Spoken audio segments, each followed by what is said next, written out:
उत्तर प्रदेश के जनपद गोरखपुर में आज विशेष प्रांगण पुनरीक्षण कार्यक्रम की शुरुआत हो गई है। इस अभियान के तहत बूथ लेवल ऑफिसर 4 नवंबर से 4 दिसंबर तक घर घर जाकर मतदाताओं के विवरण का सत्यापन करेंगे।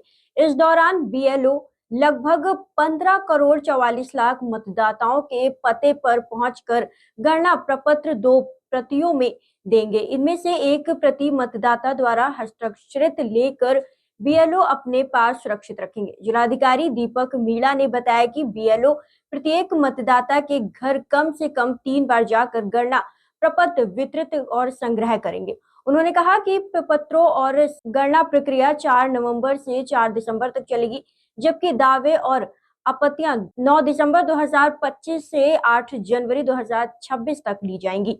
डीएम दीपक मीणा ने नागरिकों से अपील की है कि वो अपने सही विवरण बीएलओ को अवश्य उपलब्ध कराएं ताकि मतदाता सूची को अधिक सटीक और अद्यतन बनाया जा सके। देखिए, आज की प्रेस वार्ता आप सभी लोगों को इसलिए बुलाया गया है कि जैसा आप लोग जानते हैं कि एसआईआर जो स्पेशल इंटेंसिव रिवीजन है हमारा 2025 में, वो भारत निर्वाचन आयोग के निर्देशों के क्रम में चल रहा है इस टाइम पे उत्तर प्रदेश में। इसमें जो टाइमलाइंस हमने आप लोगों से शेयर की है कि 4 तारीख से ये स्टार्ट होकर अगले 4 दिसंबर 2025 तक इसमें गणना प्रपत्र बीएलओ द्वारा सभी जगह पर सभी जो हमारे वोटर लिस्ट में वोटर्स हैं उनके गणना प्रपत्र बांटे जाएंगे डोर टू डोर जाके, और उनको कलेक्ट किया जाएगा और कलेक्ट करने के उपरांत बीएलओ ऐप के माध्यम से वो उसको अपलोड किया जाएगा और उसी के दिसंबर 2025 को हम लोगों के द्वारा ड्राफ्ट वोटर लिस्ट पब्लिश की जाएगी।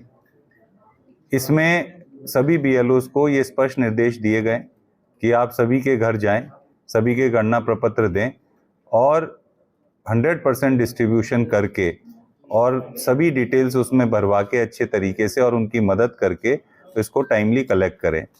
इसके अलावा गणना प्रपत्र के अलावा इस समय पे जो हमारे इन्यूमरेशन का पीरियड चल रहा है 4 नवंबर से 4 दिसंबर तक का, उसमें और कोई दस्तावेज या और कोई अभिलेख बीएलओ के द्वारा नहीं कलेक्ट होने।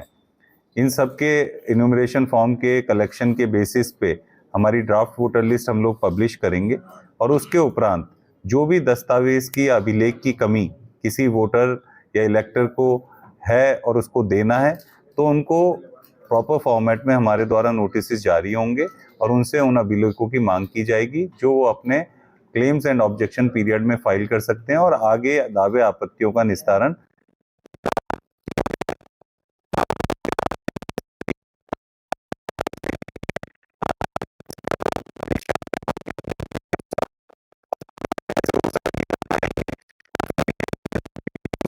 साइट पे नाम और डिटेल्स दे रखे हैं, आप उनसे संपर्क करें।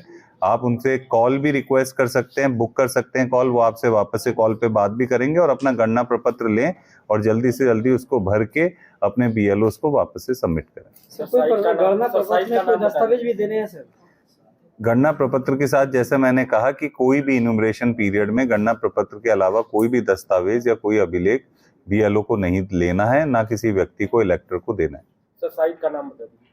हमारी जो voters.eci.gov.in हमारी एक साइट है जिस पे सभी वोटर लिस्ट जो 2003 ये जो स्पेशल इंटेंसिव रिवीजन चल रहा है 2025 में, इससे पिछला एसआईआर हमारा 2003 में हुआ था जिसमें वो सारी वोटर लिस्ट हमने बीएलओ को दी है। और अगर किसी व्यक्ति को 2003 की वोटर लिस्ट रेफर करनी है तो इस साइट जो मैंने बोली है कि voters.eci.gov.in पे जा सकते हैं और वहां से भी देख सकते हैं।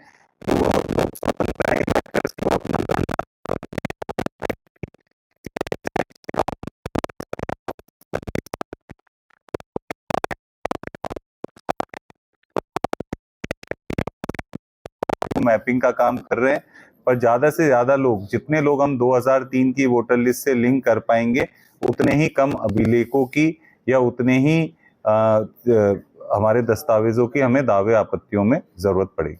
सर पोलिंग स्टेशन से अगर मतदाता की दूरी दूर है, चेंज कराना चाह सकता है, ऐसा कोई प्रावधान है? नहीं, ऑलरेडी हमने पॉलिटिकल पार्टीज के साथ मीटिंग की है। इस काम के साथ पोलिंग बूथ या पोलिंग स्टेशन के रैशनलाइजेशन का वर्क भी चल रहा है। आपके माध्यम से भी मैं ये कहना चाहूंगा कि अगर कोई भी ऐसा पोलिंग स्टेशन है जिसको आपको लगता है कि उससे बेहतर और मानक पूर्ण करता हुआ उसके विसिनिटी में दूसरा पोलिंग स्टेशन है जहां पर बनना चाहिए, वो कोई भी व्यक्ति या पॉलिटिकल पार्टी मतलब वो अपने ऑब्जेक्शन रेज कर सकता है। हम लोग भी सारे पोलिंग स्टेशंस को फिजिकली वेरीफाई कर रहे हैं और जहां पे भी वोटर्स और इलेक्टर्स के लिए जो सहूलियत हम दे सकते हैं और उसके लिए हमें मानक अनुसार कहीं चेंजेस करने पड़ेंगे तो हम लोग वो भी चेंजेस करेंगे।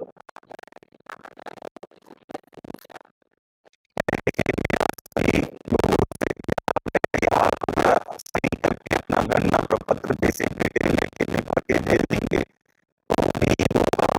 तो भी उस व्यक्ति का नाम ड्राफ्ट वोटर लिस्ट में आएगा। मेरा सिर्फ इतना कहना है कि जितनी डिटेल के साथ और अच्छे से और पूरा सही भरेंगे उतना आपका क्लेम्स एंड ऑब्जेक्शन में वो फॉर्म नहीं जाएगा। अगर आपने कुछ कमी भरी है या थोड़ी सी कमी या कुछ एरर्स हैं और सही से नहीं भरा तो फिर वो क्लेम्स एंड ऑब्जेक्शन में जाएगा। पर जो 9 तारीख दिसंबर को हम वोटर लिस्ट पब्लिश करेंगे, जितने भी हमारे पास गणना प्रपत्र साइन होके वापस आएंगे उन सभी का नाम हम ड्राफ्ट वोटर लिस्ट में डालेंगे। सर नया कोई अगर जुड़ना चाहे, देखिए नया व्यक्ति कोई जुड़ना चाहे जिसका वोटर लिस्ट में आज नाम नहीं है तो अपना फॉर्म 6 भर सकता है, जो रूटीन का प्रोसेस है। हमारे किसी को अगर अपना शिफ्ट हो गया है या इधर से एक विधानसभा से दूसरी विधानसभा करना है या कुछ और भी चीजें उसमें सही करवानी है तो फॉर्म 8 का प्राविधान भी है। तो वो रूटीन के प्रोसेस है। वो ड्राफ्ट वोटर लिस्ट के बाद भी कोई भरेगा तो फाइनल वोटर लिस्ट से पहले उसमें भी क्लेम्स एंड ऑब्जेक्शंस उनके और जो रूटीन में हम फॉर्म्स को प्रोसेस करते हैं उसी हिसाब से नाम जोड़े या ऑल्टर भी किए जा सकते हैं। कुछ लोग सर गांव में भी मतदाता है, शहर में मतदाता है। नहीं देखिए, मतदाता हर किसी को अपना वोट डालने का अधिकार सिर्फ एक ही जगह है। हम लोग अपने लेवल पे तो चेक कर ही रहे हैं। ऑलरेडी भारत निर्वाचन आयोग द्वारा समय समय पे और सॉफ्टवेयर के माध्यम से डुप्लीकेट वोटर लिस्ट की जो हम कहते हैं कि डीएसईज हैं, डेमोग्राफिक सिमिलर एंट्रीज, पीएसईज हैं, फोटो सिमिलर एंट्रीज, ये हमें रूटीन में मिलती है और हम नोटिसेस दे के लोगों से उसका निराकरण करते हैं। पर इसके उपरांत भी अगर कुछ लोग अभी भी ऐसे हैं तो मेरा आग्रह है कि फॉर्म 8 भर के और आपको जहाँ पे भी अपना रखना है वोट वहाँ पे आप रखें और रेस्ट वोट को अपना डिलीट कर लें। सर किसी मकान नंबर में 50 लोग वोटर हैं और 40 लोग बाहर हैं, 10 लोग घर पे, तो उनका कैसे भरेगा? नहीं देखिए, ये मतलब ये एक हमारे पास वो भी है, अपॉर्चुनिटी भी है कि जब हम फॉर्म्स भर रहे हैं और गणना प्रपत्र भर रहे हैं तो जो डिटेल सही नहीं थी उसको भी बीएलओ अब सही कलेक्ट कर लें। मकान नंबर कहीं पे 0 थे तो उसको मकान नंबर अगर है तो वहाँ कर लें। और अगर किसी मकान में जेन्युइनली कुछ लोग बाहर काम करते हैं और अभी नहीं है तो उनके रिलेटिव्स भी उनका गणना प्रपत्र लेके भर के वापस कर सकते हैं। वो उनके रिलेटिव मतलब मदर फादर या जो भी उनके क्लोज फैमिलीज हैं तो उनके द्वारा भी हम लोग वो गणना प्रपत्र कलेक्ट कर लेंगे।